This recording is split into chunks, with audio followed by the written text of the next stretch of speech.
Shane, you rule. Thank you. That was great. Yes, we just did a crossover podcast with Shane Izykowski. What was the name of his podcast again? Drawing from Experience. Drawing from Experience. Drawing from Check Experience. it out. It's on Spotify and all those other things. Stitcher. Yeah. He's got it Everywhere you going. can find a podcast, he's found a way to get it up there. That's pretty cool. And you can join the community on Facebook. Yeah, There's a Which I'm Patreon as going well. to. Go check out all those things. I'm totally going to when we leave. Yeah. We'll put all those in the video description below here. But it was a fun time. We critiqued some of our artwork and some of his artwork. Good times. Yeah. We're far kinder critiquing each other's artwork than we are middle-aged, like, Well, Tiny to be drawings fair, from- we don't paint guys with thumbs up their ass. It's true. So I just didn't bring that one tonight. we were a lot more behaved tonight. We were. Yeah. Yeah. We didn't make as many dick or fart jokes. Toad Farm jokes. Thumb up the ass jokes, crowlers, dead well, guy jokes. Just did kind of thumb We up did. the ass joke. Right, I'm just saying. Like, All right, anyway, go Oh, check us wait. out. And North Brewery. We're sponsored by North Brewery. Yes. We are sponsored by the North Sponsored Brew. by the North Brewery. What was Zach's tagline for this episode? Zach Oh, wants everyone to rent it. Or no, I already fucked it up. If you're gonna fucking rent it, just buy it. Don't stream that stupid shit off Amazon for $5 when you can just buy it for $8. And he told me with such vigor and fury earlier. Very Translate angrily. that to you. Yeah. Yeah. He's very angry about Stop it. buying seasons of Keeping Up with the Kardashians. Oh God. I'm pretty sure it's a discussion he wanted to have with someone else. That was not that comment was not mentioned by him at all. Anyways, All right, well, here it is, guys. cheers.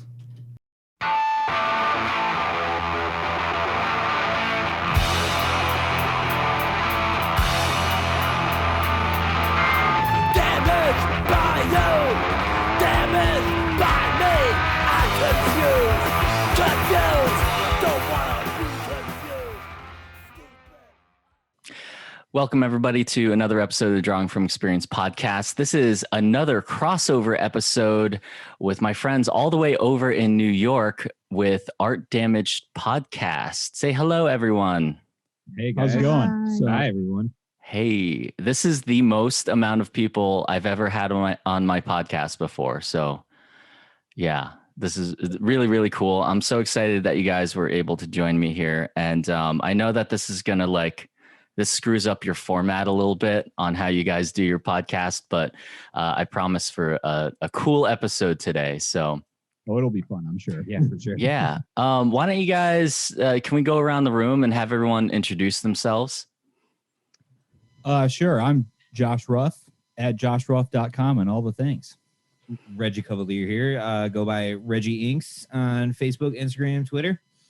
Christina Maslar. You can find me with just looking at my name, I guess. Perfect. Thank you. Bam Maslar. You can find me at bamburnsthings.com.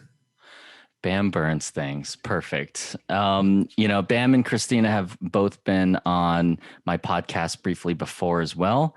Back in, when was that? 2019? Yeah, 2 years Yeah. It ago. was a long time ago. I was gonna say this is a little more organized than the back Yeah. back seat of a car in a bank parking lot somewhere That in PA. photo popped up Hey, you got to start recently. somewhere, man. Yeah. That's We've come a long funny. way. Yeah. Yeah, I kind of like however we can make it work is good for me, but hey, look at us now. We all got microphones. You guys are in a podcast studio. You got art hanging up behind you. I'm in my little room. I don't know, but yeah, that's it's really cool to look back and see some of those memories and stuff. But that did pop up, that photo and that funny little video that we did blowing little horns popped up recently. So that's really cool. One thing that I wanted to do is a last minute kind of idea was, your podcast, you guys critique artwork sometimes. And I thought it would be entertaining if Mr. Bam Maslar went through each one of your artworks and picked a piece of artwork to critique. And I thought that would be kind of a cool introduction.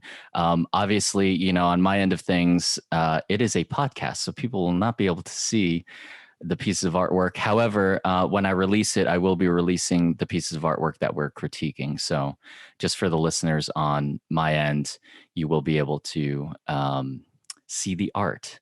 So before we get into that, though, I would like to get to know you guys better and introduce you to my audience and talk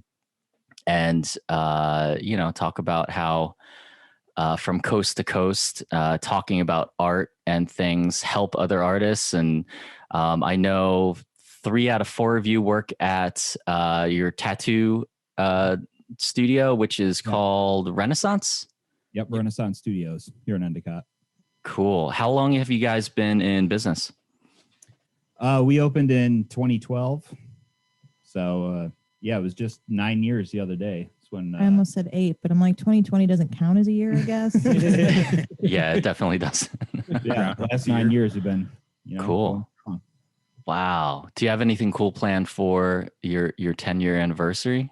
Well, hopefully, if we can do things by then, we'll definitely throw a bash of some sort. I would. Yeah. Say. Cool. That's awesome. Josh, do you want to start with, your background in art and tattooing and, how you got to here? Sure. I mean, I started tattooing probably almost 15 years ago now, and been painting for about as long. Kind of learned from a friend that I had at the time and just been kind of doing my thing ever since then. Oh, that's it? That's all it took to get here? No, I'm just joking. What kind of paintings do you do? Do you work in oil? Yeah, predominantly when I get the chance to. I haven't painted that much pretty much since COVID. So we've been kind of taking a break from things, and as soon as we opened back up from being shut down, we were shut down for 3 months, but it's been nonstop, like tattoo work for the most part. Finding the time to actually sit down and paint has been kind of difficult lately. Yeah. I hear that from a lot of tattoo artists in general. Just the fact that it's a constant flow of clients to come in and get tattooed, and then having that extra time on the side to just work on your own thing is really challenging. Yeah, for sure. Yeah, we've been trying to be smart and try to delegate as much of our booking as we can online. So you have that extra, making sure all your emails are answered and sent out, as opposed to people just popping in to have a quick chat and leave a few bucks for a day with you and stuff. I think it works a lot better that way, because then you're not dealing with people kind of interrupting your session that you're working on, I like it a lot more. I don't know why I didn't start doing this sooner. Mm-hmm. Yeah, you don't want some rando person wandering in. Hey, you guys do tattoos? Yeah, they do that. I meet some characters in tattoo studios, that's for sure. Yeah. How's the pandemic, aside from being closed, forced to shut down, have you guys done anything to kind of innovate during this time when it's been like more difficult? I mean, other than just like changing the way that we schedule things, I wouldn't say it's that different. Just like the precautions that we have to follow from the state and all that stuff has changed a little bit, but it's not stuff that we didn't really do anyway. Trying to run a clean shop and all that.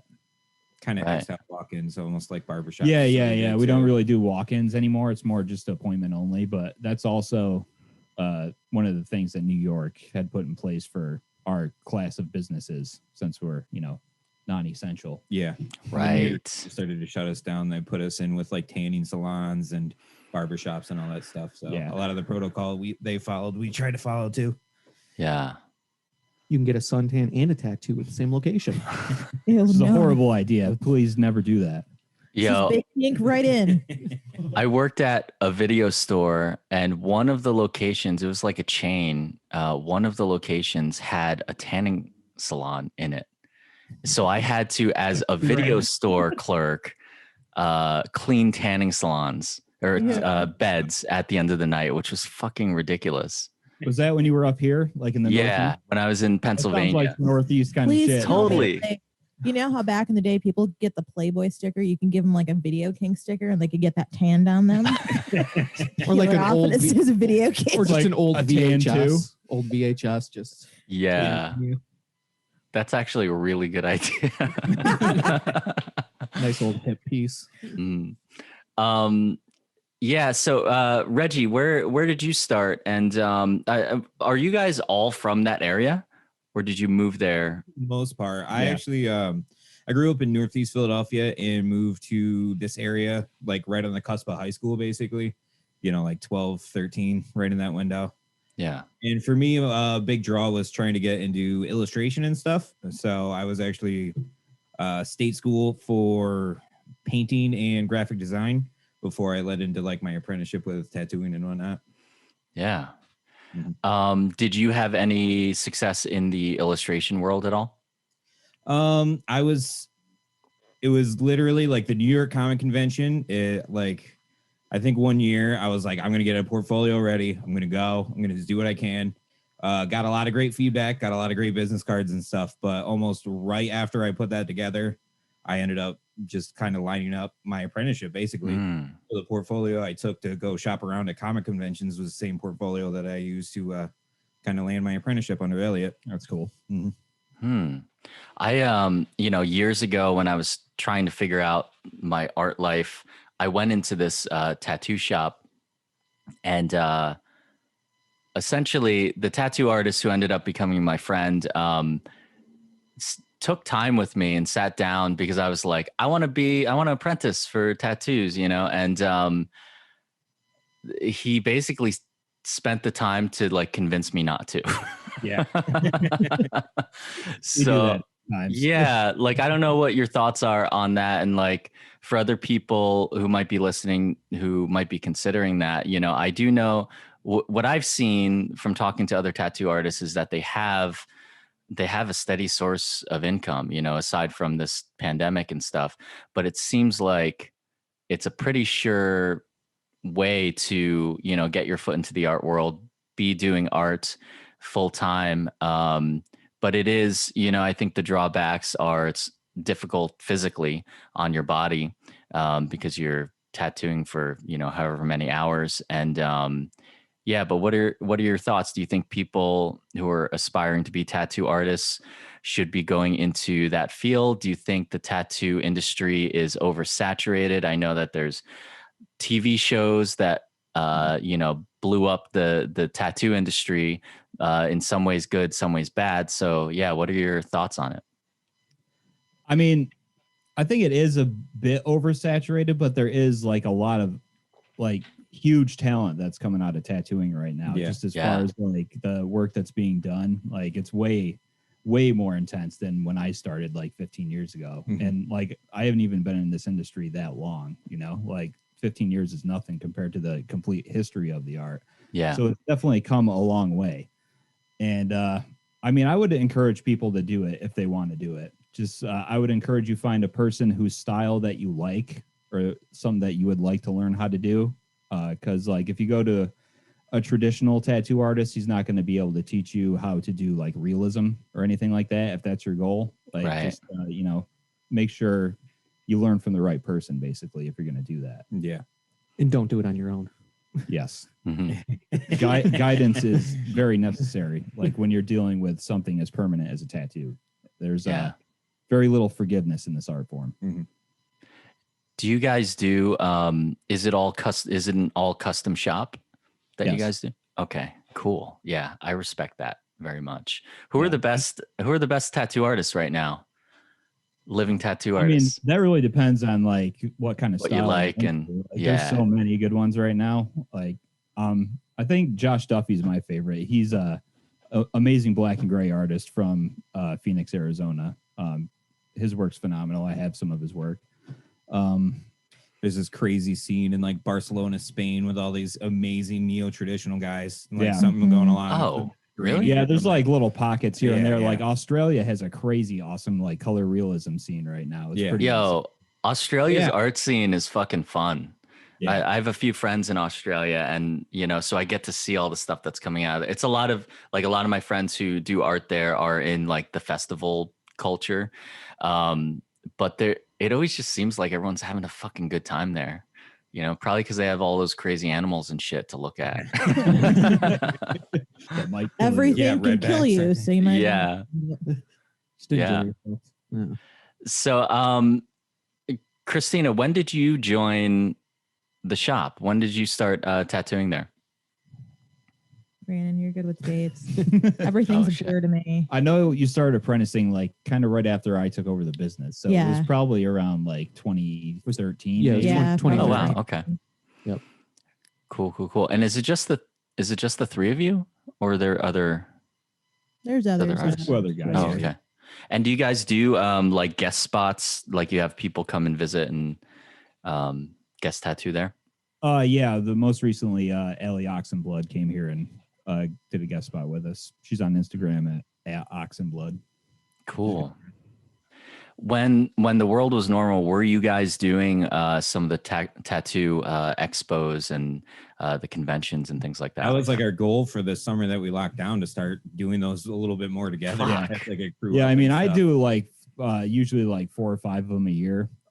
Yeah. But everything last year got canceled. It was pretty insane. And most of the stuff that was lined up for this year also got canceled just Mhm. because nobody's sure of when they're going to be able to safely do that and what it's going to be like when they actually do get around to doing that again. Yeah. Because, I Yeah. mean, with all the restrictions that are in place, it makes it kind of difficult to have like a successful tattoo convention, I would say. Totally. I mean, I'm doing one in St. Louis in May, and I'm kind of looking forward to see what it's going to be like. And do you know about Trans World? Have you heard of Trans World? no, I haven't. It's probably not what you think it is. It's not. I was like, where is this going? Not like the security magazine. No, Trans World is a haunt convention that happens in St. Louis, and it's happening in May. Oh, cool. If it happens to be the time you're there, it's fucking so cool. It is like, I'll have to look into that. yeah, it's basically like all of the if you figure like haunted houses, all the props and stuff that they have to get, all the costumes, the makeup, the like wall props, and all of those people go to this convention. And so then they do all their orders for Halloween and everything. So it's really cool. I've been there. You can look on like YouTube, and they have like an amazing, social media following and stuff like that. So, but yeah, so that, I guess that brings us over to Bam. Bam, what do you even do? Drink beer. Perfect. I'm the guy in the corner drinking beer. Yeah, you guys are officially sponsored, aren't you, by your brewery next Our door? neighbors next door. Yeah. The North Brewery. Yeah. The North Brewery. Very Sponsored cool. means just gets us drunk for every episode. Yeah. True. He has Hey. joined us on a couple episodes as well as Zach, the owner. And then Yeah. we contribute artwork for him for his labels. Yeah. Yep. Cool. It's a fun arrangement. That's a good partnership Yeah. for sure. Yeah, Bam, why don't let's hear about your artwork a little bit. Obviously you've been on the show before, but yeah, tell us a little bit about your background as well. I'm a painter. Have a few different projects going on. So my What does solo- that mean? That's so cryptic. Let me hear. Give me the So- goods. Well, my solo project was myself as a painter, working with different galleries and such. Are you working in sanitation? Because it made it sound like you're working in sanitation. I paint houses. I did tell a guy that once. We were really drunk down in New York City, and we were in a bar, and he was like, "Hey, what do you do?" And I thought he was with my buddy, and my buddy was like He hanging out with paints him. buildings. I was like, "Oh, I paint buildings," and he's like, "Oh, you like construction worker?" I was like, Yeah. "No, just like burning churches." And he got really freaked out and left the bar. I did. Perfect. Oh Yeah. my God. And now you and Christina also have Crucible Gallery. Yes, that was one of the side projects I was mentioning. Yeah. CrucibleArtGallery.com, Yeah. And which For you those- have your show up right now. correct. Yes. Yeah. And thank you guys so much for hosting that and doing the online opening and everything. That all turned out really cool. It was really well received. It's very appreciative for you guys taking the reins on that. So, but circling back around to Christina, let me I'm not sure if you're nervous or not and you want to talk about Tesla, but Oh, no, I was I'm just good on curious. Tesla. Wow. But Edison's trash and Tesla's the best. Oh, we weren't going to trash on Elon Musk and his cars? No. Is that what you meant, Tesla? Oh, all right. Yeah, I wasn't sure. So Bam told me to bring that up, by the way. So Bam blame Bam, but I wasn't sure if you were talking about Elon Musk or if you were talking about Tesla. No, Nikola Tesla. Oh, okay, of course. Are you a fan of The Prestige? Yes. Yes. I am. David Bowie David is. Bowie. Yeah. I drunkenly told Brandon he should get a tattoo of Bowie that says Tesla's the Jesus of electricity underneath it. And he didn't like that too much. No, I said I would get it. Oh, okay. Originally, you were like, Bam, no, you have a okay. tattoo of a chicken wing. You'll get any That's tattoo. true. Yeah, it's true. Have you done any, being that your podcast is a video podcast on YouTube as well, have you done any tattoos live on the podcast? That's an idea. Yeah. Oh, for the cast. Let's do it. Guess who's getting it? Probably. It's gonna be me. Are you all three gonna take turns tattooing me? I mean, if you could take it. All at the same time, or like take turns? We get to do a back piece Which at the sounds same more fun time, to you and guys? It's just another chicken wing. A Oh my chicken wing God, this big across my yes. back. Wow. Entire chicken wing back piece. Yeah. Wonderful. Well, you have chicken wing, maybe celery, giant celery Some style. blue cheese. Just a cup of blue cheese. Mhm. Yeah, Sounds this is wonderful. what we do all the time. Yeah. Do you guys want to see the artwork we're all going to be critiquing? You guys want to do that? I mean, Yeah, it'll sure. be cool, but it'll never be as cool as the artwork we critique on a weekly basis, which is usually just really confusing. Yeah, it's just confusing drunken art from like the Renaissance. I watched recently, you guys were critiquing celebrity. Oh, Yeah. Oh yeah. stuff. Yeah, it's good stuff. Good stuff in there. Yeah, how do we do this part? Is it do you have it queued up? Yep. Yeah, I think I can just share the screen here. Okay. Post disabled participant screen. Oh share. shit. Sorry. Okay. Let me see. I'm going to give you hosting rights. Change host. All right, cool. You are the host.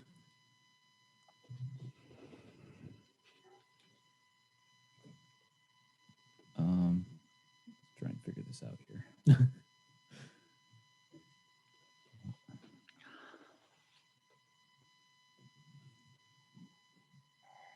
Kind of new to Zoom here, so Just bear go to- with me. Click on screen, No, it's okay. share screen, Okay, and yeah, then let's do it that way. change over.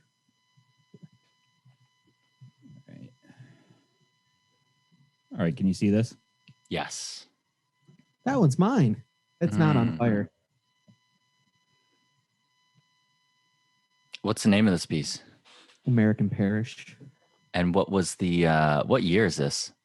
Last April. So whatever last April was. Year 2 of 2020. Last April, like April 2020 or Yeah, April that one. Yeah. 2019. Yeah, this is one of the quarantine paintings.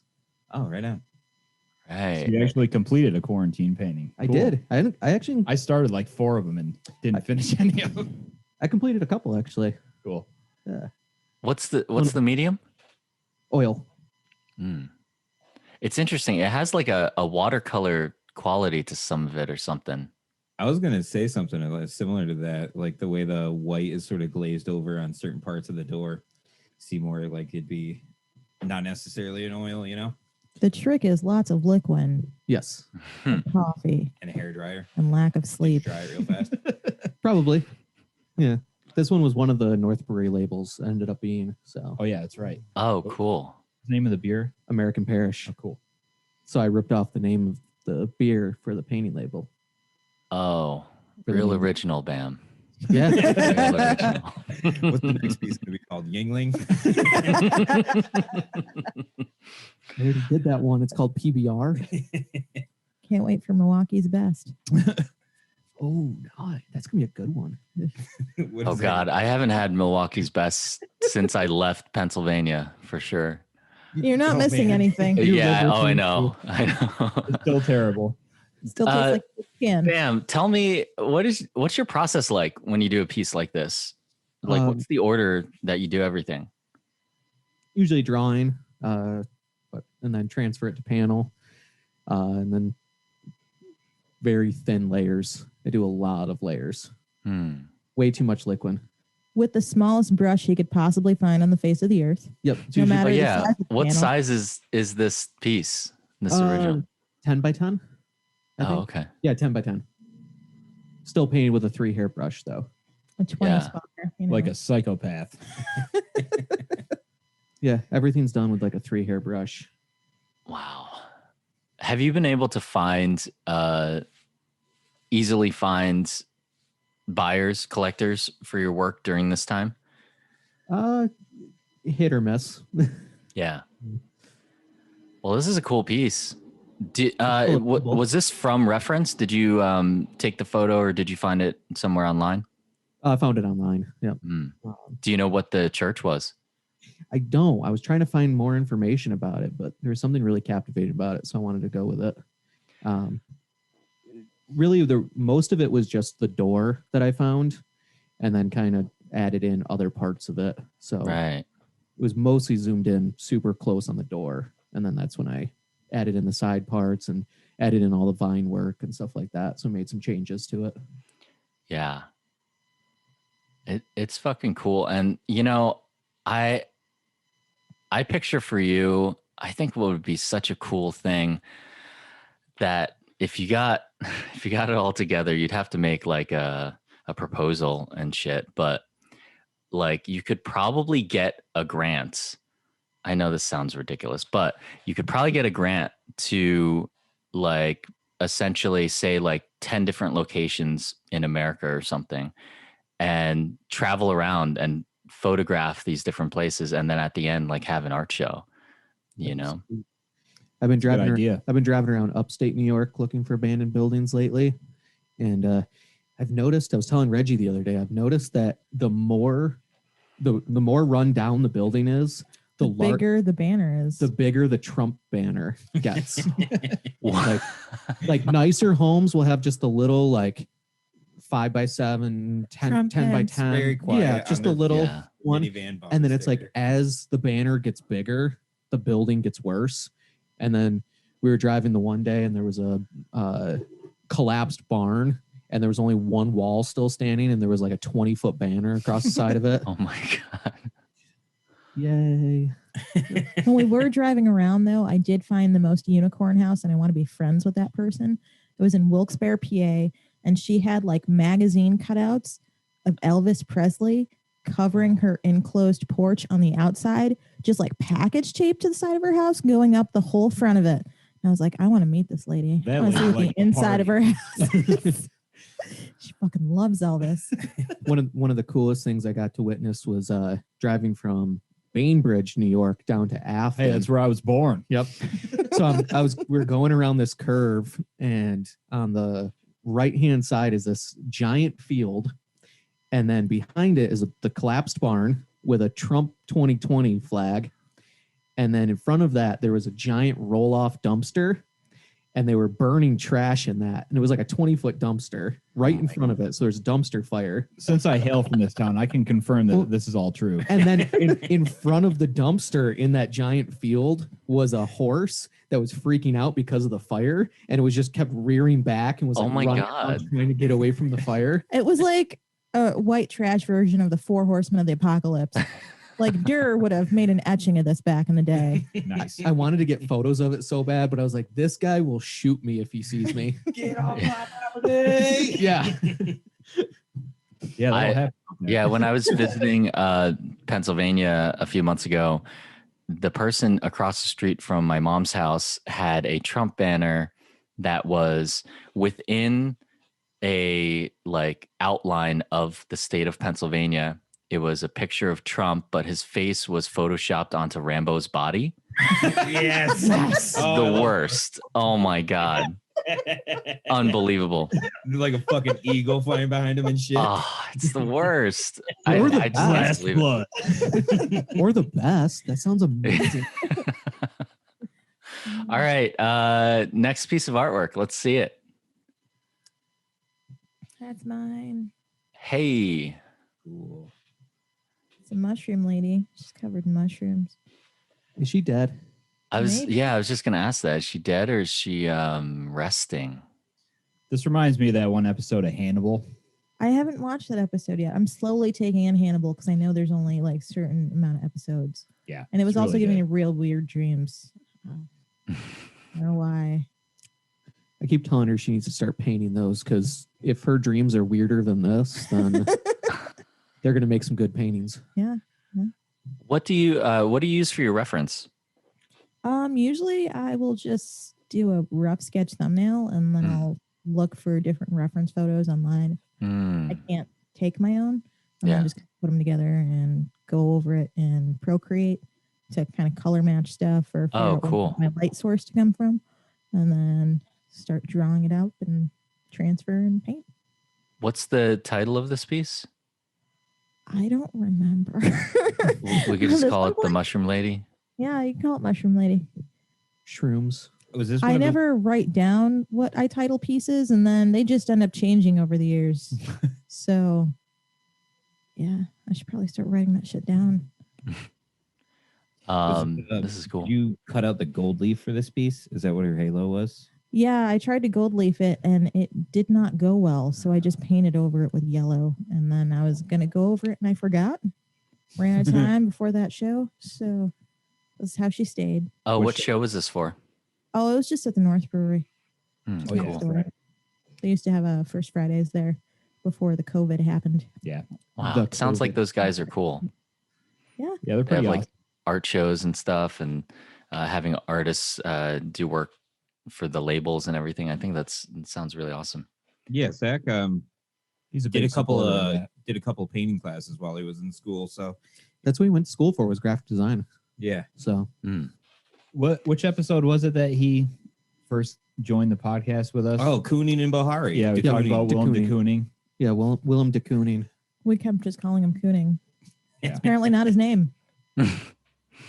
I'll link that in my show notes too. I'll find that episode. This is a cool piece, Christina. When did you do this? I want to say 2019. Yeah, Yeah, I think it was September 2019. 2019. I feel like I remember on and off seeing you work on this one. So it was Yeah. after I started with you guys. This is oil. Yeah, it's oil. And Yeah. there was supposed to be gold leaf, but that didn't work out well. What material do you usually what do you paint on? I usually do board because I have a heavy hand with leaning on things, being a lefty. So I Yeah. dent canvas pretty easy. Yeah.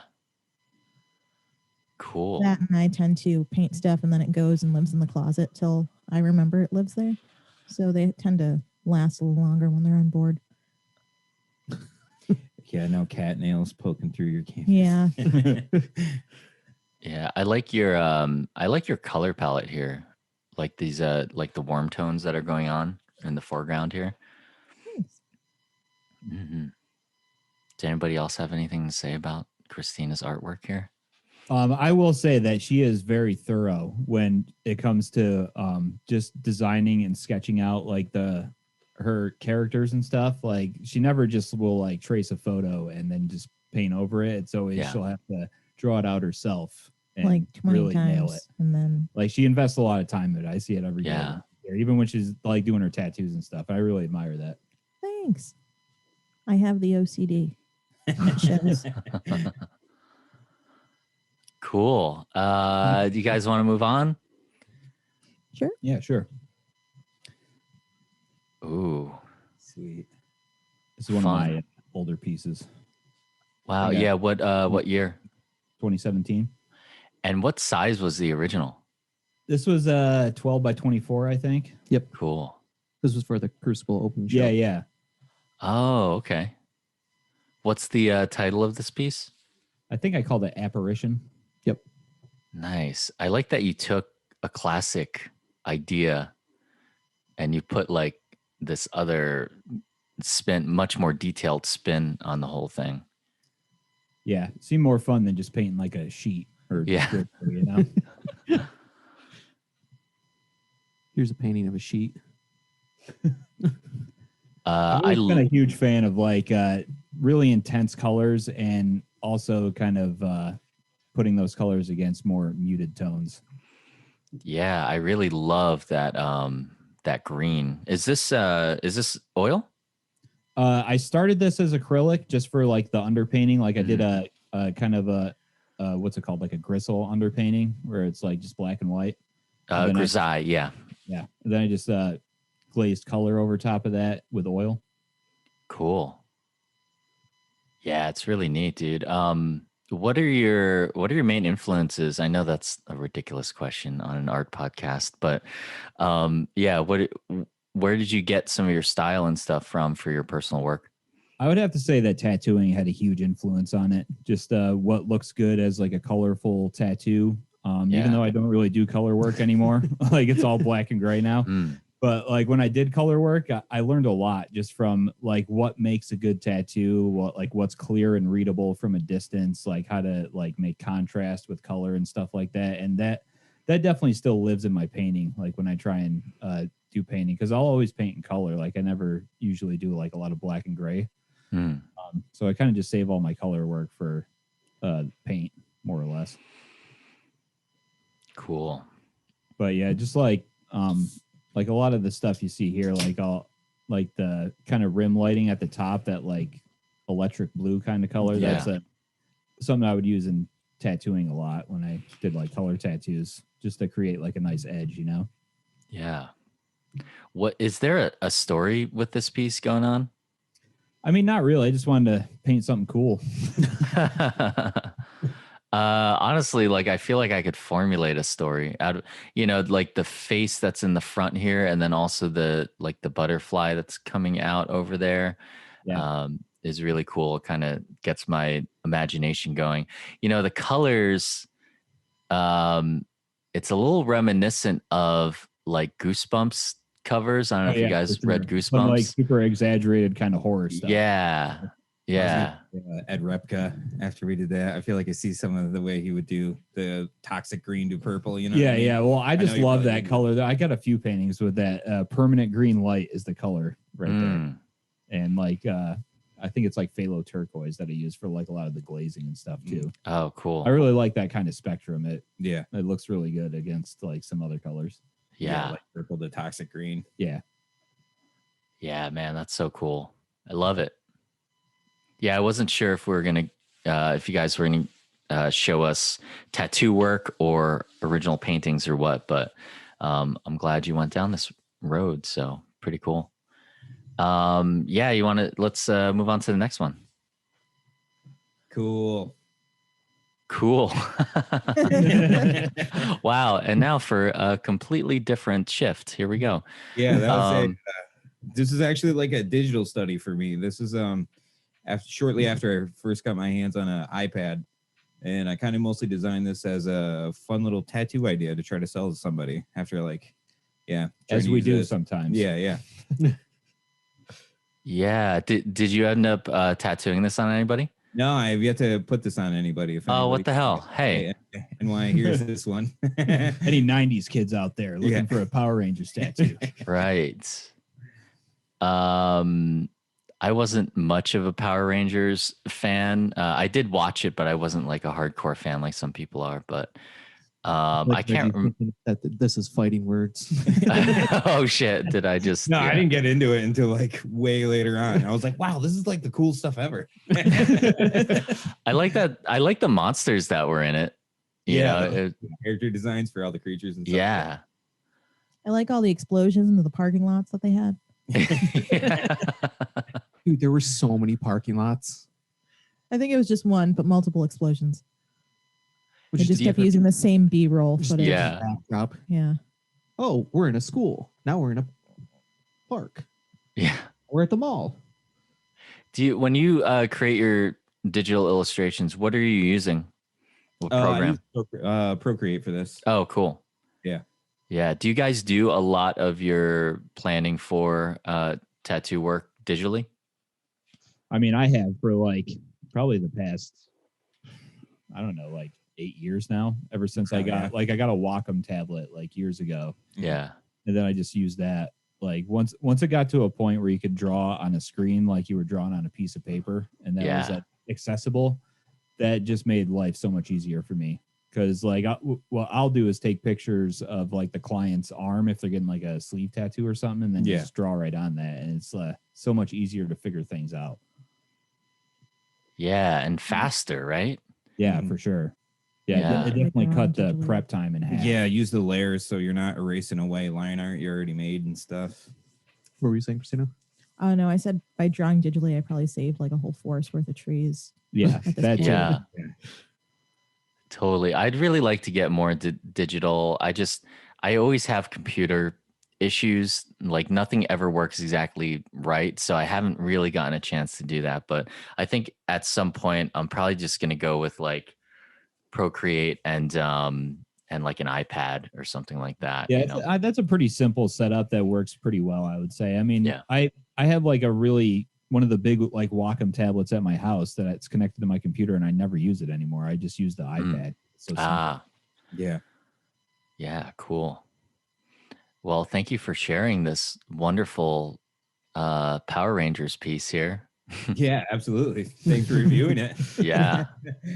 It's cool. I dig it. I like that there's like I mean, I view it as blood splatter, but I'm not sure if that's what you're going Yeah, I was for. trying But to think of like a pop color for it, you know. So yeah, really green. Do something. yeah, kind of- totally.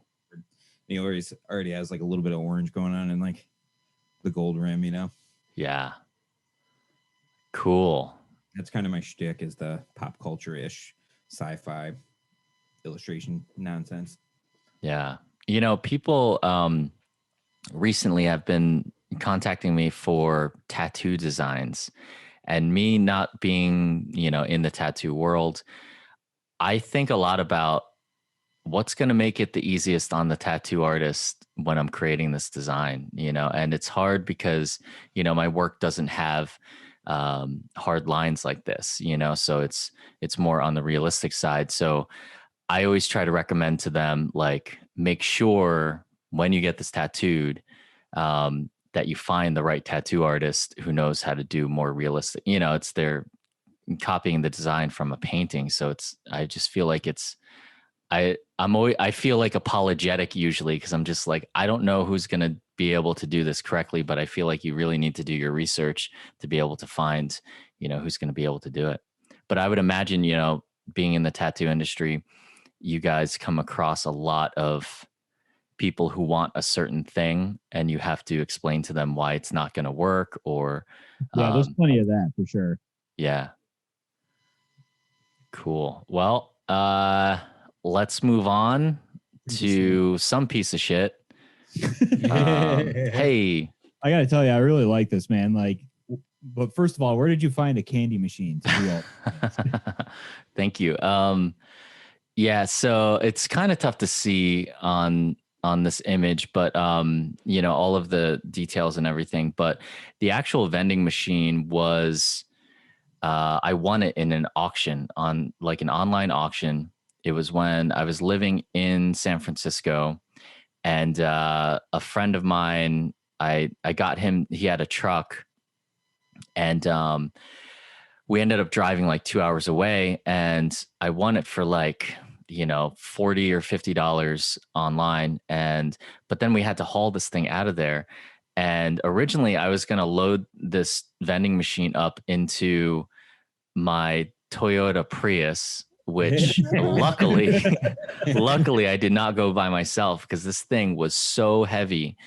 And so what I ended up doing was, I wanted the final result to be something that could be hung on the wall, and I wanted to lose all the extra heavy shit. So I took that the front door off of the vending machine, and just made it so it was like wall hangable, you know. So Oh, this one hangs. yeah, Oh, it hangs on the wall. The electric still worked in it. Yeah, and actually, when I moved to LA, the first thing that I did after, like, I unloaded all my gear into my new studio and stuff, was deliver this, like, literally to, it was crazy. It was like a fucking movie. I'm delivering this piece of artwork to this person I don't know, contacted me online, bought it online and everything. And they gave me directions, and it was kind of weird, but it was like, when you think of multi-million-dollar homes in LA, like, you kind of have this idea in your head what it's going to look like. It was totally that. It was like I rolled up into this neighborhood with my shitty car, like totally looking like I don't belong there with this giant piece of horror artwork, you know, and I was just like so curious about this person who was buying it, and he ended up having like a really sick collection of art, and they were really appreciative because this was like a really unique piece for their collection, and apparently they, you know, they do like parties and stuff there, so they like to have like conversation pieces. But you know, when you had zoomed in, all of those candies down below are all sculpted pieces. So, you know, for the Twix, there's like they're like severed fingers. These were all sculpted with Magic Sculpt. I don't know if you guys have ever used that before, but that stuff is awesome. But yeah, so I had decided at some point like how I wanted to do it, and I just wanted to make all these creepy candies. So yeah. So rotten gross. Yeah, it's awesome. Yeah, thank you. Disgusting. I love it. Yeah, it's even hard to see. There's even, I took like, you know, I have a little background in special effects as well. So I had like crepe hair. So there's like hairs sticking out of things, and I sculpted teeth, and, you know, and I hand painted everything. There's pimples on the candy dots and everything. So yeah, it was really a fun piece to make. And I just released today like a limited edition print of this after, you know, this was a year ago that I made it, and I just made that available for people. So yeah. I really enjoy the eyeball lollipop. Yeah. Thank you. Yeah. Have you ever used Magic Sculpt? Do any of you guys sculpt at all? Oh, no. I've done a little stuff in ZBrush, but that's like obviously a computer program. So yeah, I haven't messed too much with like actual clay or anything like that. Yeah. Stuff in Sculpey, but it's usually just like 3 a.m. and I'm going to make a Christmas decoration. And I'm manic about it, but yeah, no one sees those. I wake up to some giant thing in the living room and I'm like, what happened in the 3 hours I slept? Yeah, I made last year a snow owl for our Christmas tree topper because I couldn't find one I liked, but didn't tell Brandon beforehand. So he woke up to a half-done owl sitting on top of a cabinet at 6 a.m. and he was terrified because he thought something died in our house. She also plucked the pillow that was next to me while I was sleeping and used all the feathers out of it to glue onto the owl. So I was also confused where my pillow went. Got into it. Yeah. Need some wow. craft supplies, man. I'm getting a much better idea of how you are, Christina. Strange. I'm very strange. Yeah. Thank you guys for doing this little critique or show and tell or whatever you want to call it here. I feel like we all just kind of like gushed over each other's work. So that's cool too. But yeah, thank you guys. Before we wrap things up, I'm curious with the with Art Damage podcast, do you guys see, you know, a certain area that you're going to steer it into, or do you have ideas for other future episodes? Anything you guys want to let people know about? I mean, and actually, you know, before you even go along, so. yeah. I'm not even sure if we really like talked about exactly what you guys do on the podcast too. So yeah, why don't you guys, you know, aside from drinking beer and. Well, the way we describe it, and I think in the intro or like in their, it's like getting hammered and going to art history class, pretty much. Yeah. Basically, the bio of it says a bunch of drunks from upstate New York discuss artwork. Yeah. Basically, if you have to write a term paper on an artist, don't listen to us. Yeah, don't watch our videos. Don't watch our. They're going to be so bad It's and like incorrect. It's like and 90% real, and then the rest of it is like. It's a lot of feels, a lot of opinions. Yeah. A lot of hard opinions on things we don't know or have facts about or should have facts about, but we didn't look them up. Yeah. Basically, the more ratchet the story about the artist, the better. It's more like a fun thing for us, you know, because Yeah. I definitely enjoy exploring, like taking deep dives into art history, like talking about artists or learning about artists that I didn't really know much about. Yeah, I kind of like pulling up some of the unsung heroes of like, you know, some of the guys from the punk rock world that contributed a bunch of stuff. And, Yeah. you know, our whole metal album art episode. Yeah, that was my favorite one, just because it like channeled so much like music that I'm into, you know. Mhm. Oh, cool. Yeah, I I'll think have to my favorite watch thing that is just finding like these classical artists that everyone idealizes and then just realizing they're just dudes. They're just dudes, and for the most part, they're not great. Yeah, They're really real shitty. Yeah. fucked up individuals for sure. I know, right? They did The fucked up more, things. yeah, the more you look into art history, the more you're like, these are all shitty people. Yeah, for sure. My favorite is the art theft or the forgeries. Yeah, that's Oh fun yeah, the too. scheme of the scam artist. Yeah. I love a good scheme. Yeah, I think the second episode we did was about Mark Landis, and that was fun. Mother. Yeah. Just learn about that Mother. guy that just Oh, man. forged stuff. Yeah. Who's still alive, and you can actually get him to paint something for you. Yeah, But he won't do art copies anymore because, you know, he doesn't want to get arrested. probably lawsuits, I'm guessing. Shout out to Mark Landis, though. Yeah. How cool would it be to get an interview with him? Can we get sponsored by Mark Landis? He doesn't have to do anything. Just send us an art forgery if he wants, really. Yeah. We'll be like, Oh "Yep, shit. the original Landis." I mean, my thoughts on any of that is like, you know, with me reaching out to artists and stuff like that, I'm kind of like, the worst thing that people can do is just say no or ignore you, you know? So I feel like you should definitely do that. You should definitely reach out, right? Yeah. You have nothing to lose, really. So, But Mark Landis might show up and never leave. Yeah. So He's one of those. You kind got to of go to guys. antique store next door. You'd find got a some lot of fun issues. stuff. He drinks whiskey out of Pepto-Bismol bottles, like things like that. Yeah. yep. oh God. One of those guys. What was the name of that documentary? Arts and crafts. Arts and crafts. Art and Craft. It's on. Yeah. I think it was on Amazon. Wasn't it Art of the Steel? No, No, Art it's a and different Craft. one. That's another one. Oh, Art of the Steel is a documentary. They do a whole bunch of series on different random art thefts. gotcha. Arts and crafts is just Mark Landis going up to people that do actual artwork and being like, "I love doing crafts. What do you do?" I like roses. It sounds like too. Have you guys talked about the Frisetta Art Heist? We No. touched on it briefly, I think. On we did do an episode Yeah, on Frisetta. Oh, okay. Son like drove a bulldozer through the parking lot Mainly gates his and kid. stuff, right? Yeah. Yeah. I was there for all that because I worked for Bill, the other son. Yeah, that's what Ben for was 8 telling us. years. Yeah. That's pretty awesome, man. What was that like for you as like an artist, just getting to, You know, I wish that I had my brain now and the experience that I've had now and be working on the artwork that I'm doing now back then. But I Right. wasn't, you know, it's like I was doing other things and I was doing photography and, you know, Mr. Frisetta was into photography very heavily.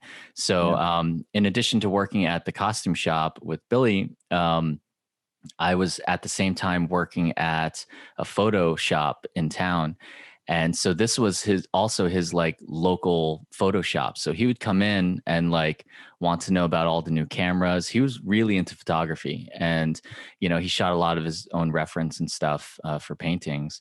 And so it was cool to get to know him on like for a different reason, you know? And so it was pretty neat, but I do wish I could go back and ask him more about painting. You know, I didn't because I didn't want to be one of those like fanboys, Right, like right. asking him all the things about painting and and you're it'd be hard famous not to and stuff, you know? if I got to meet him, you know? Yeah.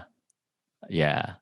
So, but it was cool. And, you know, and I still talk to some of the family and they're all doing kind of different things nowadays. And, but yeah, back then that was a really unfortunate situation that was happening. So,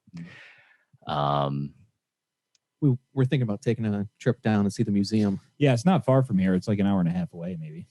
right. I think they are open. Yeah, they're open again. So Are they? Yeah. Right on. yeah. Cool. Yeah. Yeah, I have not seen it since it's reopened, but, did you guys ever see the original museum? I've never been down there. No. Oh God, the original museum was incredible.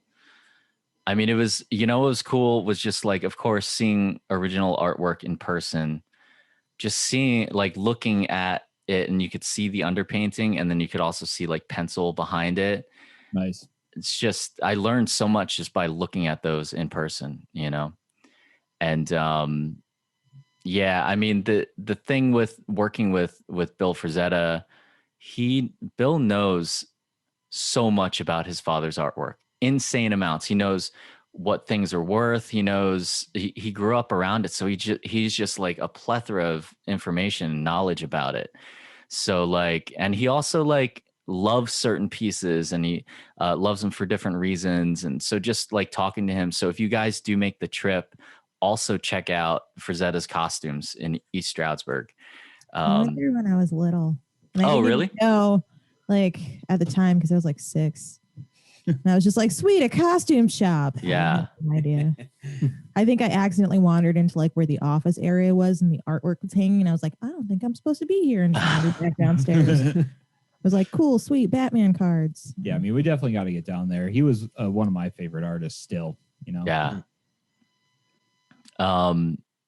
Yeah, and the costume shop has gone through different iterations of existence, and it used to be on the bottom floor, then it moved to the second floor. Now it moved back down to the first floor again, and it took over another part of the building now too. So he went through like a ton of renovations and everything. So I really like how the store looks now, and going back and checking it out is very different, because when I worked there, it was on the second floor, and it's like, it's not a party city. Like it's totally, it's totally different. It's incredible. Costume shop, what you would think of. Before, was the office on the second floor originally and the costume shop on the first floor? I'm trying to remember because I was so little. They didn't so much have an office on the second. It wasn't, there was a lot of things, but yeah, they didn't exactly have an office. Like there was a desk behind the counter with like their computer and stuff like that, but they also did, they did business like in a different room sometimes. So This was in the early 90s that you're talking about. So early 90s. Yeah, I don't remember exactly when they moved to the second floor, but yeah, anyway, but it's an incredible place to go check out. And they have, what I really like about that shop in general, and the thing that Billy is really good at, is curating like all the props and things. Like it's an experience going to that shop. It's not like I'm going to go pick out my costume and that's it. You know, I guess locals at this point, that's kind of what it is. But if you're taking a special trip out there, it's like, it's fucking cool. Like he sets it up really cool, and he knows like it is an experience to go into that shop. So I totally miss it, you know, and working there for those years, I got a lot better at costuming and stuff. And during those years, I was on Regis and Kelly one time for my costume. You know, Regis from Who Wants to Be a Millionaire. Yeah. And then I was on the Today Show the year after for my costume. And it was just like every penny that I made at that costume shop was going right back into buying stuff at the costume shop. It was terrible. It was like the worst job for me to have, because I just wanted everything, you know. that's why it's never good to like work at an art shop. I know, right? Just want to buy everything. Yeah. But guys, this was really cool. Thank you so much for doing this with me. Do you guys have a sign off thing that you do? Any kind of normal sign off? Usually somebody says something really inappropriate, and then we're like, all right, we should probably stop. Yeah. Usually that's how it goes. Yeah, it just kind of ends. Cool. I wanted to say though, Shane, I did listen to a couple episodes of your podcast today, and I really like the wholesome, uplifting message that you have at the intro every time. It's Are great. you making fun of me? No, it's okay. No, I really think that's a great thing. Okay, cool. And I also think you need to find a way to get Chet Zar on the Joe Rogan Experience, like you guys were talking about. Right? I know. I think that'd be huge. I think he could. Like, I do think that like he has enough pull, and like people need to hear the message about dark art and everything. So yeah, I appreciate You're the that. perfect person to represent that community. I know, right? Shit. Okay. Well, I'll let him know you said so. Cool. If you guys enjoyed this episode, you can stream or download an iTunes, Stitcher, Google Podcast, Spotify, or my website, drawingfromexperience.com. You can also join the Drawing From Experience creative community on Facebook. You can email me at dfepodcast@gmail.com or find me on Instagram at dfepodcast. You can also join one or both of my Patreons at patreon.com/drawingfromexperience or Shane Izykowski. And you can find my personal art at shaneizykowski.com or online at Shane Izykowski Artist. Thank you guys. Man, Thanks this so was much, a blast. Yeah, thank you so much. And I'll be releasing mine. You said you guys release yours on Thursdays, right? Yep. Yeah. Cool. All right. I'll deliver this to you guys and we will figure out how to get it out there for people to fucking listen to. So Sounds good, man. Right on. Yeah, whenever it's good for you, just let us know. cool. Will do. Thank you so much. Thanks a Talk to you lot. guys next week.